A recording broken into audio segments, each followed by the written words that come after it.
A quantized quantity can be represented using steps, whereas a continuous quantity can be represented by a straight line.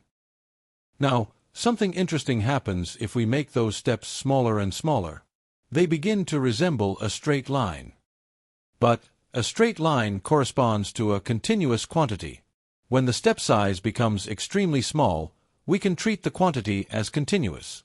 In fact, we can think of a continuous quantity as one where the step size is infinitely small. Let's understand this with an example. A surface that looks smooth to the naked eye might appear rough when seen under a microscope. Our perception of smoothness, therefore, depends on the scale at which the observation is made. The same idea applies to quantization of charge. At the macroscopic level, we can ignore quantization, but at the microscopic level, we cannot ignore quantization. For instance, if electrons are removed one by one to completely ionize a lithium atom, its charge will be 3e. Here, the step size e is quite significant when compared to 3e. One step is equal to 33% of total charge. Hence, quantization cannot be ignored.